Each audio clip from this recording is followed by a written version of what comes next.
Hey everybody, it's Thursday. It means it's time for your Thursday Thought. Last week I think I talked about foundations, and in the past I've done roofs and I've talked about sewer lines. Those are some of the issues that can come up during the home process when we're kind of evaluating the home and part of our inspection process.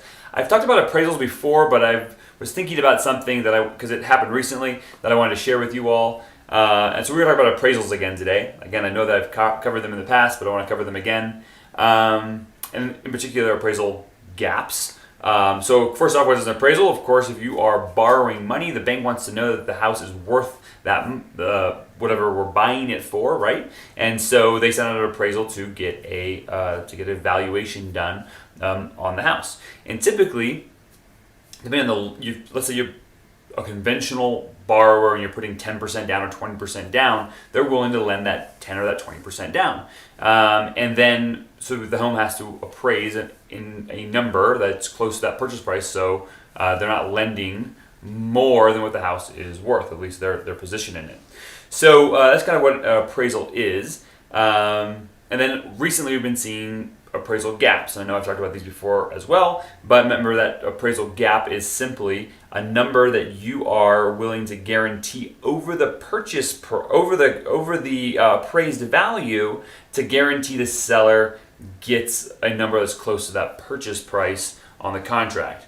So in this market, when we've seen these prices kind of just continuing to go up, appraisals haven't necessarily always kept up with them, and so buyers are making these offers saying, hey, Mr. Seller, I'm offering you potentially more than what the home is worth, and I'm going to cover any gap in the appraisal from the appraised value to the contract value. I'm going to cover a gap of a certain dollar amount.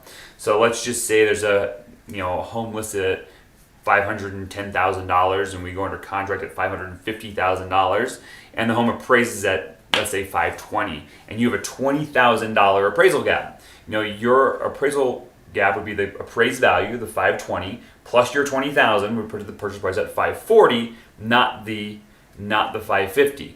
So of course this is a huge thing for sellers, because if the home is being bid up past what the home is really going to be valued at, they want to know that they're going to get something close to that contract price, because the contract price is crazy. You could offer $1 million for a $500,000 home, but if you're getting a loan and it doesn't appraise for it, then the number really means nothing. So the appraisal gaps are really what's giving the seller some confidence that they're going to get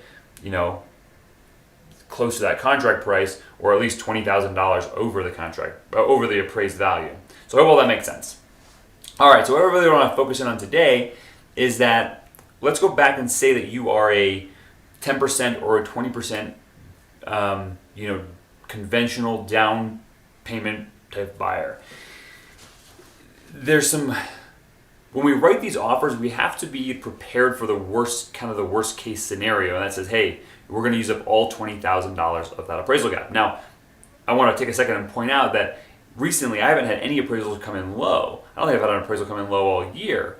I've helped 15 or 16 buyers now this year. So, that's, now other people in my office have had appraisals come in low. I've heard it happening in the industry. So there's definitely could be the potential. We always have to kind of be prepared for that worst case scenario that we're going to utilize all $20,000. But if you have some substantial down payment, always remember that we can shift money around, right? So maybe you're a 20% down buyer, and you're buying a $500,000 house. So you're buying a $500,000 house, and you have $100,000. Now remember that you could always be a 15% down buyer or a 10% down buyer. Your loan might change a little bit, but that might leave money for you to be able to compete in this market with the appraisal gap. So I realize that if you are that 20% buyer, you come and get mortgage insurance. Again, I realize that it's a pain, but I'm just saying that there's always this area where there's some flexibility. Another thing is, what if it appraises for $10,000? You put a $20,000 appraisal gap, but it appraised for $10,000 less than the contract price. Well, you only bring that $10,000, so you have that additional $10,000 to either save or to put down as additional down payment for more equity. And so if you have cash, we can choose kind of how to allocate that cash, whether it be a down payment or whether it be used to cover the appraisal gap. So I hope that makes sense. I know that's offered some confusion to myself and to buyers, like, well, what happens? I'm putting 10% down, I don't have enough for the 10% plus the appraisal gap. It's like, well, maybe we go to a 5% conventional loan and you have more money for the appraisal gap so you can get into a house that you're going to be happy with. And so that's my big takeaway for you today is know that inside these real estate transactions, we have obviously closing costs and some lender fees and things along those lines that we're paying for, putting our down payment down. And in some cases, we may be using an appraisal gap to secure the house for you. And inside the transaction, there are kind of different ways we can deploy the money to make sure that they have the highest and best use for us. So I hope that makes sense. Just really critical that you have a good lender on your side and then a good realtor on your side to know how to apply those funds the right way to help you accomplish your goal, really. And that is obviously buying the house that you like and that you want to live in, that you can afford, and the best application of your funds. Again, I hope that all makes sense. I know it's pretty confusing. If you have any questions about it, please reach out. Thanks for tuning in to this week's Thursday Thought, and we'll catch you next week on next week's Thursday Thought. Ciao.